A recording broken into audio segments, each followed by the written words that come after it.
ভূমধ্য সাগরের সিগাল। পৃথিবীতে সকলের নিজস্ব একটি নদী বা সমুদ্র থাকে। আমার বাড়ির পাশে একটি নদী, আর আমার দেশের দক্ষিণে একটি সমুদ্র এখনো আছে। এখনো তারা ফুঁসে উঠে তেড়ে আসে পৌষ মানে, আর পৌষ মানা জলে বর্ষার বৈশাখে ঝাঁপিয়ে গ্রামের কিশোর ভূমধ্য সাগরের সিগাল সাঁতার দেখতে দেখতে আজকাল বড় পাখি হতে ইচ্ছে করে, ভাসতে ইচ্ছে করে জলে হাওয়ায়। ভাসতে ভাসতে একদিন ব্রহ্মপুত্রের পাড়ের কাদায়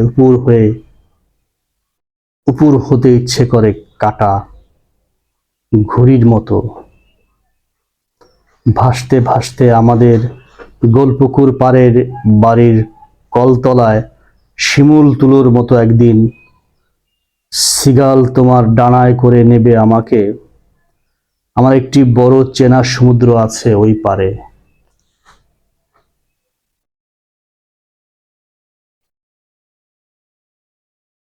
বড় চেনা একটি নদীও।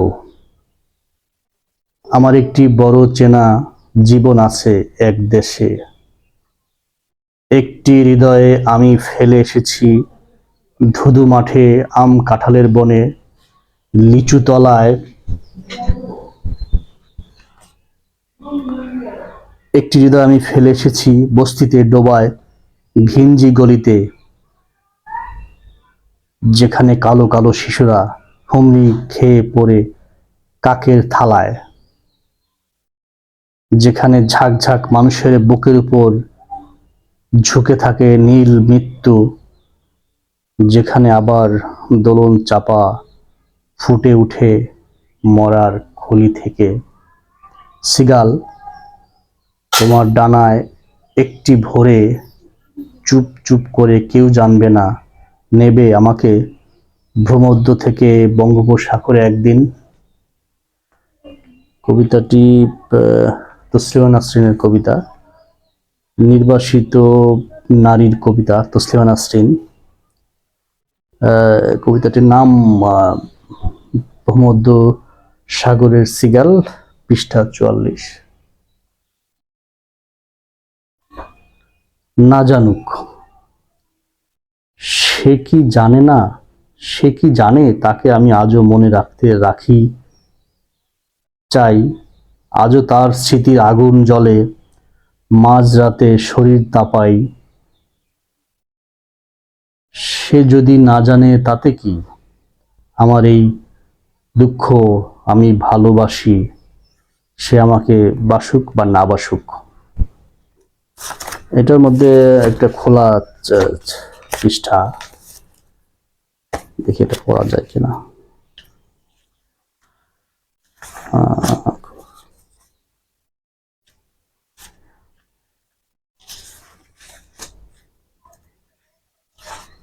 খোলা চিঠি আছে এখানে।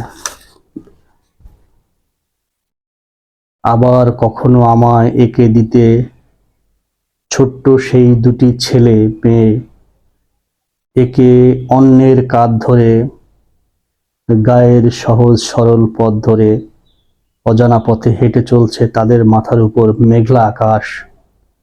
কিছু বক জাতীয় পাখি দিগন্তের সীমারেখা ছাড়িয়ে ঘরে ফিরছে। এই ছোট্ট ছেলে মেয়ে দুটি কে নিয়ে তুমি আবার কত চমৎকার ভাবনাগুলি যে এঁকে দিতে, যা আজও আমার মনে সুখ অনুভূত করে।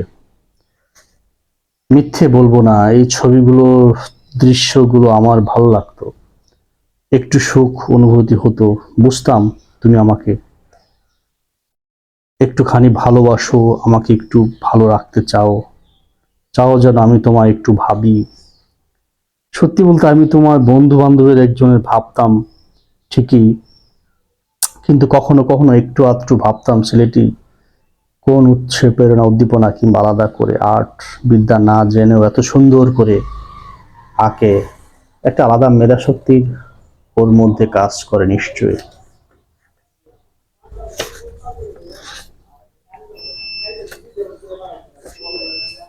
তোমাকে নিয়ে এই ভাবনাটুকু এত বেশি ফান ছিল যে মুহূর্তেই ম্লান হয়ে যেত।